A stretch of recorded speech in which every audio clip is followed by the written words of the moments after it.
Main Performance PCs provides a complete solution to get your hardcore sim racing career going. On top of a wide variety of PCs to choose from, Main Performance PC is also the sole distributor for Obuto gaming cockpits in the United States. Coming soon, the MPPC pedal set. Whether it's PCs, gaming cockpits, a high-end pedal set, or other accessories, check them out at mainperformancepc.com. Welcome to Inside Sim Racing. I'm Darin Ganji here with Jason Dunnington. And today we are going to review Moto GP 2014 by Milestone. And we did this review both on the PS4 and the PC. Yep. And we even went back and checked out 2013 on the PS3. Did I see PS4? You did say PS4. Okay. Yeah. I got confused there. So we actually checked it out to compare against the PS3, and we'll talk about that a little bit too. So, few little specs or details on the PC. Jason did most of the reviewing on that. Right. And you use the Xbox 360 controller. Mm-hmm. And then on the PS4, obviously, I use the DualShock 4. A little bit about Moto GP. Released in June of this year, 2014, in Europe. Only. Right. Yeah. And then it's going to be released here in the States in September. So if you were wondering why it's not available here in the States, it's because Namco Bandai is distributing it here. Oh, yeah. And that's why it's not available, and it's going to be available in September. Now, if you're on the PC and you want to get it through Steam, it is available through Steam Right now. pretty much worldwide. Yeah. For about, I think it was $39.95. Yeah, that's not a bad deal. Yeah. All the platforms that it's available on are the PS4, the PS3, the PlayStation Vita, and Xbox 360, the PC, and through Steam. So. Yeah, so you can get actually a DVD version. It's actually 2 discs for the PC, which is what we had. You're which right. is what the guys. I'd like to thank the guys from P-Cube. They're the distributors in the UK for sending us our copies. The amount of players that you can do offline, up to 2 players. And that's a split screen, which we just tried out. Right. Which is pretty cool. But there's only 5 other bikes AI on the screen at once. Yeah, or 4 other bikes. It gives you a 6 total, doesn't Yeah, it? you're right. Yeah. 4 other bikes. PS Vita is 1 player. Online, 12 players. And Offline, 24 players. Yeah. Yeah. Offline, there's 23 AI bikes With you. plus Yeah. you, exactly. And then the PS Vita, you can go up to 6 players. I'm assuming online. I've never even tried a PS Vita. I haven't either. All right, so we're going to go over the game modes really quick. Basically, we're going over all the box cover stuff, and then we're going to get to the heart of our review. So there's a quick race, which it just throws you into random stuff. But then there's Grand Prix mode, which if you're going to do a quick race, I recommend just going into that. Yeah. And that offers you the chance to choose the race options, get to the track, and the available options allow to customize the race experience from a simple quick race to a full race weekend with all the real sessions. Now, that quick race doesn't allow that, and it says that in their box cover stuff. Right, yeah, it's just a one-off, Random. and you get a random, you can hit a button to change it up, to change your track or change the rider, and then you're off. I don't and think going. you can change the track. Yeah, it does. It lets you change it. Oh, okay. It randomizes all. It, like, shuffles it. Oh, okay. Okay, next up we got World Championship MotoGP. In this game mode, it has teams and riders from the 2014 MotoGP, Moto2, and Moto3 categories. In World Championship mode, you ride a season in the shoes of a real MotoGP rider, which is really cool. Yeah, now, we also saw MotoGP 13 Yeah. riders, and I don't know if it was in that mode, but there was a mode where you could pick from 2014 riders or 2013. So they even throw those in, and then they actually throw in Some really old riders. exactly. Yeah, which is really cool. Yeah. So next mode is Time Attack, and this mode allows you to test your performance on a racetrack with opponents in order to achieve the best possible bike setup or an unbeatable time for the online leaderboard. So this is just like, a time trial. Yeah. Time trial mode. And honestly, I couldn't get it to maybe I was doing something wrong or maybe I didn't finish it, but my laps didn't, either that or I was just so low down the leaderboard that they weren't posting. Right. Man, those are some fast dudes Yeah. on the leaderboards, and we'll talk about it in a minute, on multiplayer. On online, yeah. We got our butts handed to us. Over and over again. The next one down the list is the real events, which you get to relive the best moments in MotoGP with real events game mode, including the Challenge of the Champions, where you go against historic riders, as well as real events in 2013, where you relive 17 of the moments from last year. Yeah, last season. And that's new to 2014. That wasn't in the 13 2013 version, yeah. Right. And then there's the career mode, and this is basically the road to becoming a MotoGP driver or rider. You start in Moto 3, and actually in just a couple random bikes, and then you get offered a ride for a full season. Right. And then you can work your way up to Moto 2 and Moto GP, and actually there's some pretty cool features within that where it's called data logging, I think. Yeah. Where you got to complete a lap in each session, and you get data logging points, and then it allows you to upgrade your bike in different areas. Right, and you get to go through. You walk over to check out the bike to what you want to log for. You know what you want to go for, and you get to change them as you go. So, which is really cool. Yeah, and that would you say that's on the arcade side, or would you say that in real life, as they log laps, that's full on sim side, I would say. They do tweaks to the bike. Yeah, and they got, full access on their computer. They plug the computer in, run through all the telemetry and everything. So another thing that you can do is in career mode is create your own rider. So you can create yourself. Actually, I'm now 46 years old, and the max age was 45. So, So I couldn't actually. I got as close as I could to creating myself, but name, surname, riding styles, so you can go like old school riding style or balanced or elbows out. So there's a bunch of different riding styles. Add your nicknames to the helmet and the suit. So actually, on your butt, you see your nickname. I just kept mine as player. So yeah, you can do that too. So next up, why don't we tell them about the multiplayer modes? Right. Now, besides getting our butts handed to us, but the multiplayer modes has an online Grand Prix, has the same rules as an offline Grand Prix. You start together and battle it out for the podium. Online, you can use your custom rider or official riders, which is pretty neat. Yeah. You could also do an online championship where you challenge through a series of races to compete in an entire championship, and the host can customize the lobby and to add different physics or lock in different physics. There's a lot of options. There's quite a bit of options and it's nice that you can lock it out to where anybody can only be in pro mode or semi-pro, or you can't just have a level 80 guy jump in with a standard physic, like we saw yesterday. Yeah. And then you can also do this sprint season, which is just 3 divisions and with all the 3 classes, Moto 3, Moto 2, and Moto GP. And it's just kind of some quick races to where you can collect a required number of points in a specific number of races in each of those divisions. Right, and then you got a split battle as well. And in this game mode, you compete in a race with special rules. In a constrained time, you have to perform the maximum number of possible laps. The race aim is having the best time in each split time section, stimulating a close battle within the riders in which they keep stealing each other's time sector. Well, they had some misspellings in there. Stealing, S-T-E. And I copied and pasted that from their website. You did. Yeah. And then also, which isn't mentioned at their website, is there's a split screen mode, which we just tried. Right. Basically splits the screen top and bottom, and only 4 riders, or 4 AI riders, and then each of us racing. And we actually noticed some frame rate issues with that. Some pretty serious hiccups going on, and with your 780 Ti, I wasn't expecting that at all. On a single monitor. And we're going to get to graphics and stuff in a minute, but that's the only place that we experienced any frame rate hiccups. Yeah, any other time. I mean, on full screen, I never experienced any kind of, lag, frame rate, anything like that. We tried a few different settings, disabling VSync and adding VSync, and we still seem to have some problems with it. So the VSync helped it a bit. Yeah, it was still hiccuping. It still did it, yeah.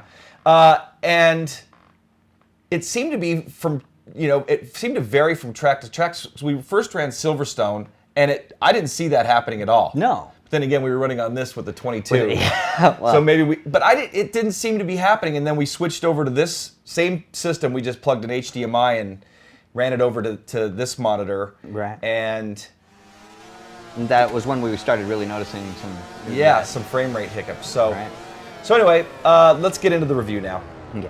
So, sim or simulation, simcade or arcade. I think our show has kind of coined that phrase simcade because I see it being used quite a bit. Now. And I never heard it before we started. And we didn't invent it. Somebody actually, one of our viewers did. Or maybe it has been used in the past, but we've been using it a lot. I see it out there. So let's get right to the review now. Not right to the review. We've been talking for 10 minutes about this so far. Right. Yeah. So moving on to the review. Moving on to the heart of the review. Let's start with sim or simulation, simcade or arcade. Right. And that simcade's we've seen that phrase used a lot lately. And there's definitely some arcade aspects to this title. Certainly, yeah. Like, the fact that you can't get on your bike, you're not running over to it, it just automatically throws you on there after wreck. Exactly. And you don't really lose that many positions. Yeah. I mean, you can just hammer your bike into the ground or into the wall and you're back on the track and you only lose, 5 positions or something, which... Sometimes 1 or 2. Depending on how spread out the field is, right. Yeah. So that's definitely on the arcade side. There's some leveling up that goes on, like unlocking different features of the game, different riders, stuff like that. And that is definitely on the arcade side. But I'd say everything else is it's definitely a simcade title.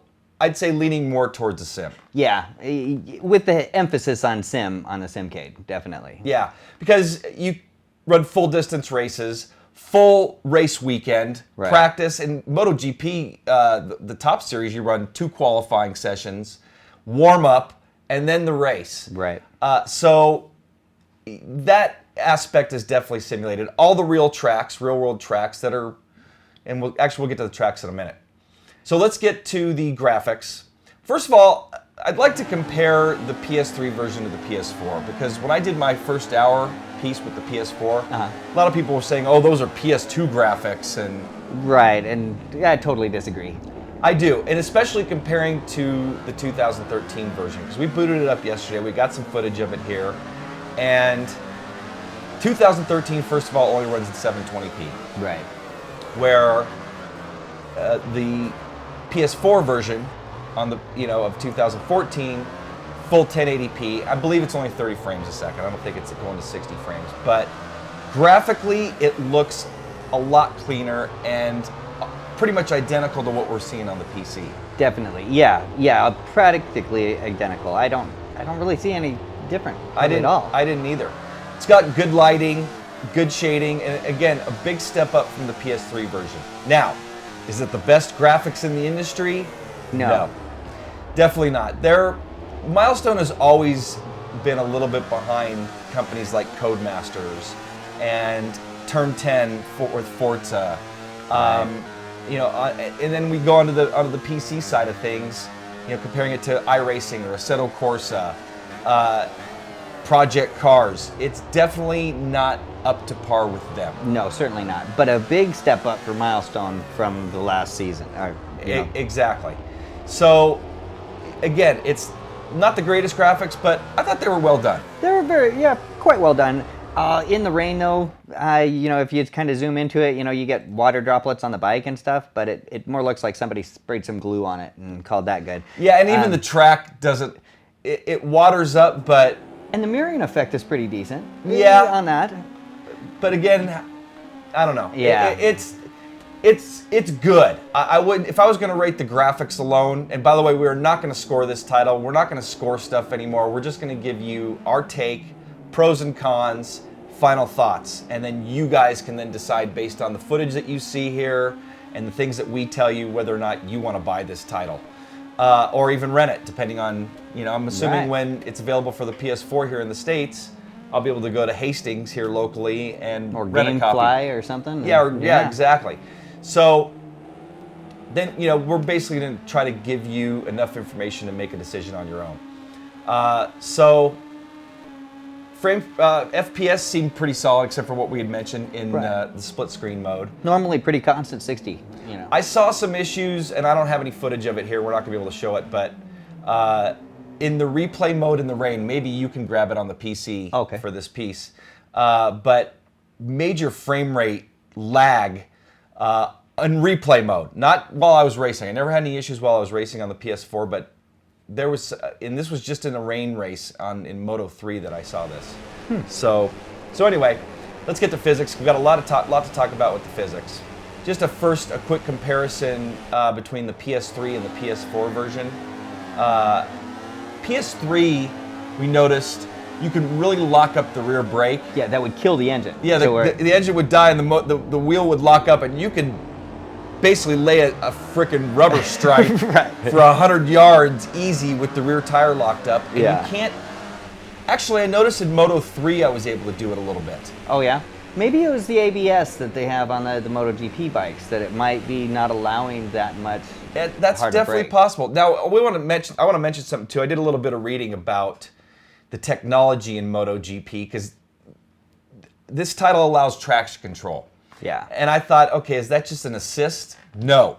In real life, there are all sorts of electronic aids or assists that they use to be able to put that 250 horsepower down to the ground. Yeah. Traction control is one of them in a bunch of different steps. Engine control management. ABS. ABS is probably another one. I didn't read it specifically about it, but I have a feeling maybe that's what we're getting. On that rear tire, especially. Yeah, could be, but then again, you can go into some corners and you grab the brake and it'll allow it to slide or dump. It washes it right out. That's the thing, on PS3, I could go all the way into the corners, full front brake, and the bike wouldn't dump. Even ever. Heavily trail braking in. PS4... You don't even think about doing that. Or 2014, you cannot do that. You'll dump the bike every time. Yep. So last year's version was definitely a lot more forgiving.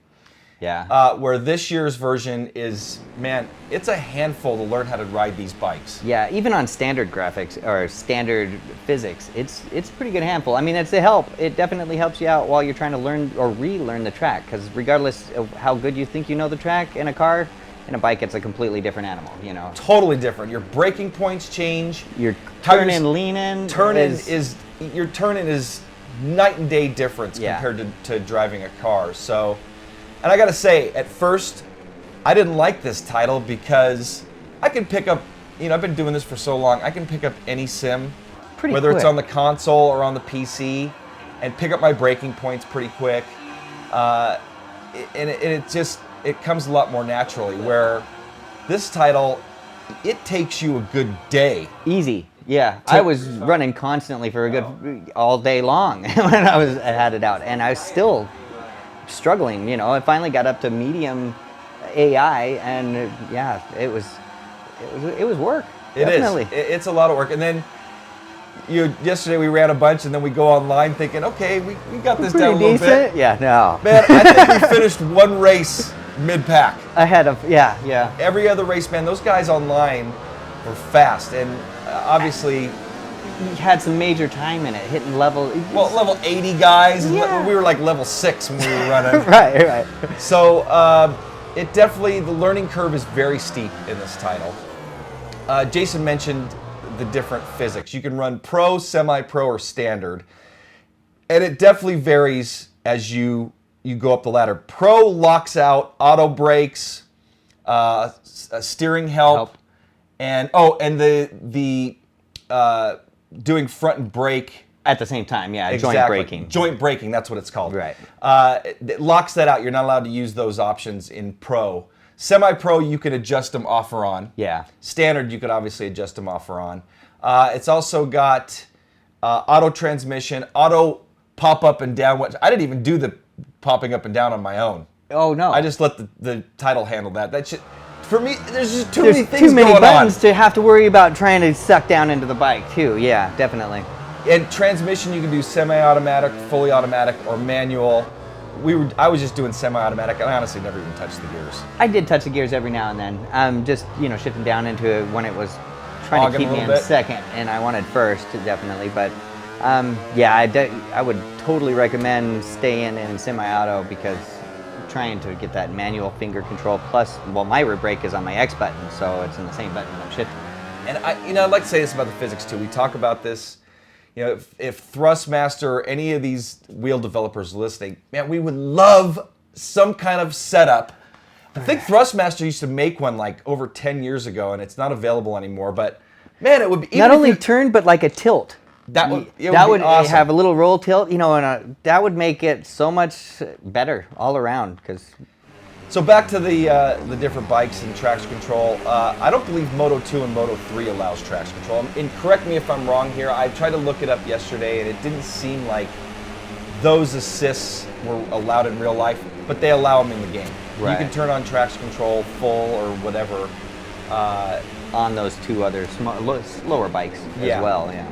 2013 did not offer those options. Traction control was not an option that you could tweak. And by the way, you can tweak it while you're riding. You can go, and I know I read a story about a guy that transitioned from Superbike to Moto GP, and he was fiddling with the different traction control settings during the race. While running, right. So you can do that in game. On ours, you just push the manual or the regular D-pad up and down, and it transitions from full to pro or to high, medium, and low, or off. You can even turn it all the way off.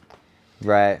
Another aspect of the physics is tire management. Tire management, and I really like that aspect because it really definitely wears the tires out. You can burn the rear up really easily and then struggle for the rest of the race, And then you have options to run.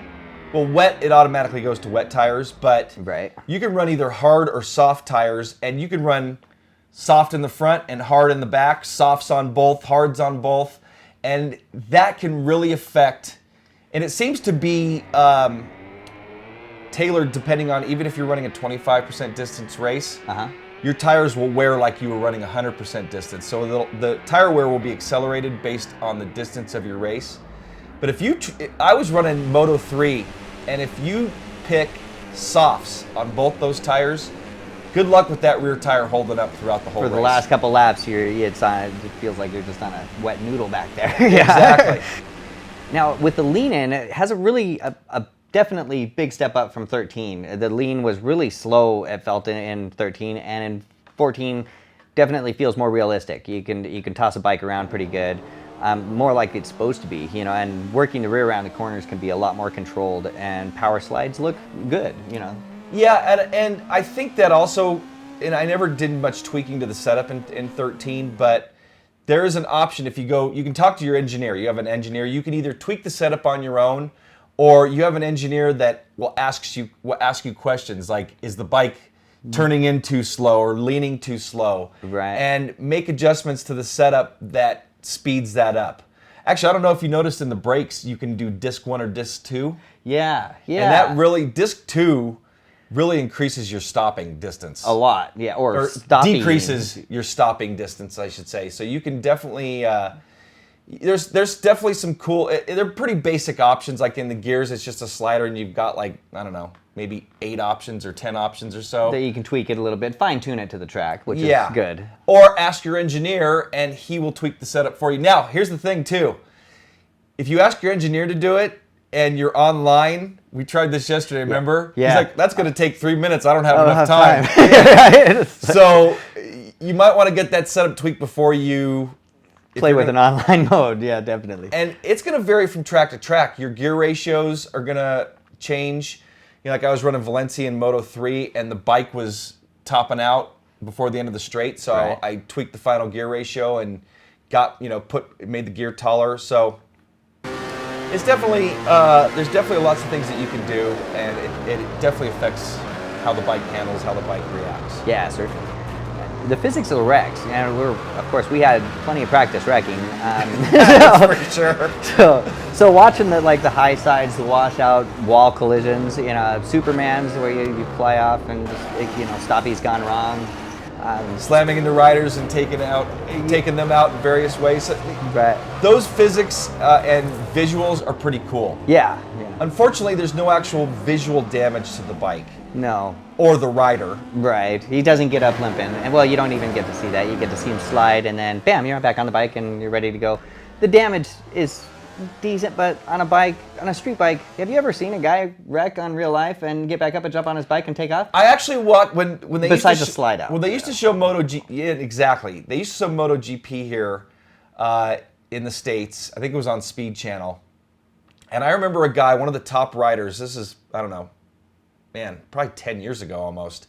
He wrecked, and I think they brought out a caution or something, or maybe even a red flag, and he got back to his bike, and the steering was messed up on it. He was physically injured. Right. Man, that just, I'm sorry, but you bail a bike. You're going to have some bumps and bruises regardless. It definitely. And good luck with that bike being true. Right. Or be able to shift, because usually I've had shifters or my rear brake be all mashed up into the side of the plastics. Yeah. Yeah, so this is what we talked about on the arcade side. Now, you can wreck the bike to the point where, and this is during a race, it won't just, if you damage the bike, it'll let you keep riding, but there's actually no consequence. Right, yeah, you don't hear the bike, sputtering or, having a harder time turning into corners or anything like that. And then you can fully wreck the bike to where you can't continue any longer. Yeah. And if you do that during a practice or a qualifying session, you go back to the pits, and then it takes 8 minutes. For a fully destroyed bike to throw it back together. Which I was reading about the fact that they all have extra bikes. Yeah, I was thinking they just ready to go. And they'll even go in and switch bikes. Right. They won't do a pit stop to put on tires. They'll switch bikes. Yeah. And they're allowed to do that. So anyway, that's... It took 8 minutes to unpack the other bike and get it running to go. I guess that's the way we can look at it. Yeah. So that's pretty much it on the physics. We talked a lot about it, and that's going to be the heart of this review for the most part. Now we're going to go into some other aspects of the title, and this is definitely going to be on the longer side, because this game is deep. It really has. They put a lot more depth in it over 13, and I would say it really would take you quite a many months to go through this whole thing of this game. I'd actually disagree a little bit on the more depth than 13. 13 actually had a lot of depth. They added the challenge modes to 14. But a lot of this, you didn't really play it 13 in depth. Right, but you don't have any Challenge of Champions. No. You can't go back and race the last season, stuff like that. But everything else was in 13. Yeah. This title is, though, a lot more challenging than 13, and definitely the learning curve is steeper. But anyway, we'll get to more of that in a minute. So, force feedback. There is no force feedback in this title. No, and rumble, very light, if any. It's there. It seems to be hit or miss. Like going over the rumble strips, you don't feel anything, and you should. I want to know when I'm going over those rumble strips. Yeah, because on a bike, that's not a good idea. Yeah, ever. Especially on certain parts of it. Yeah. I did notice yesterday a little bit, last night when I was playing, that if your rear tire starts to slip up, you get some vibration. But it's almost so little that you don't really have any cues from it. No, and it's definitely lacking cues on the force or the rumble side. So I'd like to see more. And again, I'd love to see a force feedback controller where you really have. That would be the most awesome. Yes. Yeah. Right. So let's talk about the sounds. Sounds better than 13. Still very kind of digitized. I would beg to differ there, man. They're barely better than 13. Yeah. Barely. The sounds are pretty weak. They didn't put much time in it, for sure. Yeah, I would like to see, I guess the best way to put it is I want more oomph.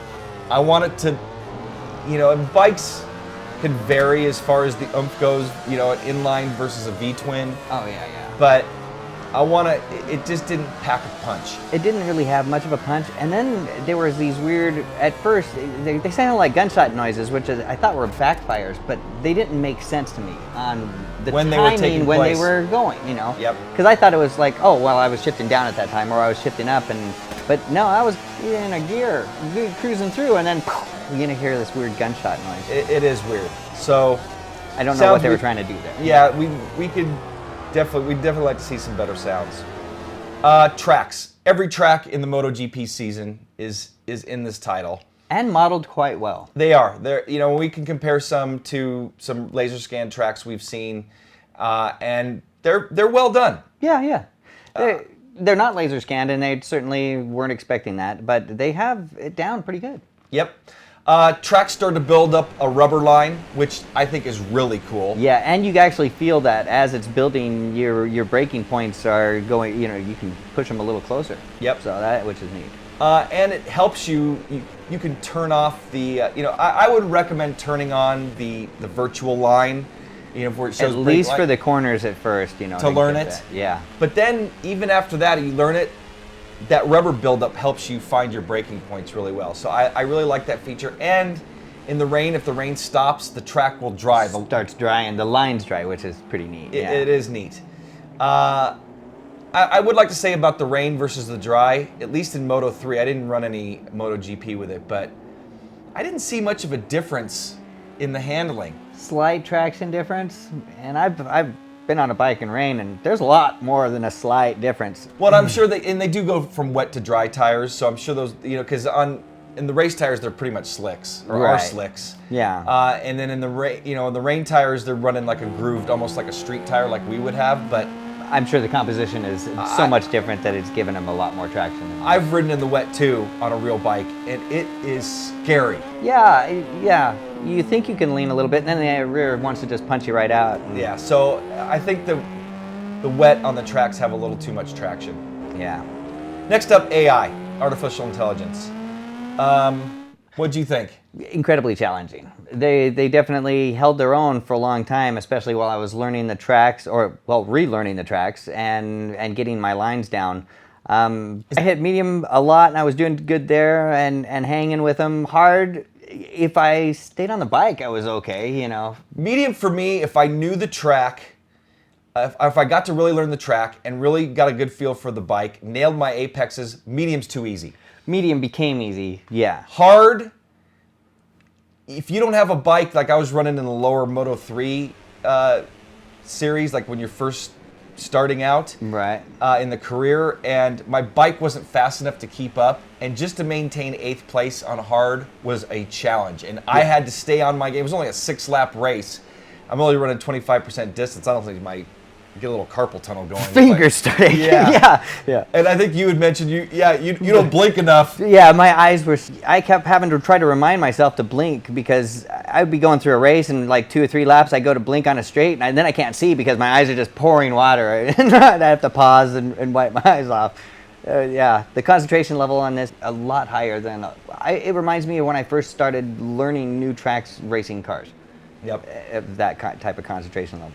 So yeah, AI, very challenging, and they're pretty intelligent. Yeah. I mean, they'll have their moments. Relatively, yeah. Yeah. They do it's kind of neat to watch them try to outbrake you and then run real wide, and they try to do that with their own AI. So it's kind of. And they'll take each other out. Oh yeah. Multiple times I've seen them take each other out. So it's definitely challenging, and like I said, I know they've stepped, like compared to MXGP, which we just reviewed. Mm-hmm. The AI is a lot tougher in this. Yeah, definitely. Next up, multiplayer. We're almost done here, getting to the end of this. Multiplayer's got a lot of options. Certainly. 12 maximum riders. You can even add AI riders to fill out the field, which is cool. Right. And lots of different options. Otherwise, I thought online racing, multiplayer was racing, and the split screen stuff we did, besides the frame rate hiccups that we got, it was a lot of fun. Right. Yeah, definitely. So I think that's pretty much going to wrap it up. Cost going to vary anywhere. If we saw it on Steam for $39.95, probably up to about $50 or $60. Right. They Pros will and be cons. having some downloads. DLCs, free DLCs soon, I assume. Cool. So let's go over some pros and cons and wrap this up. Give us some final thoughts because we're definitely long here.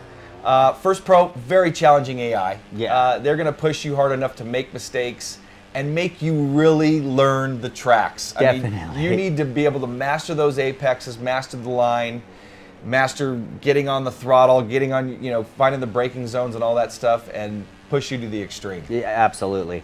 Tons of different challenges offline besides career to keep you busy for quite some time. Definitely a deep title, so that's another pro. Yeah.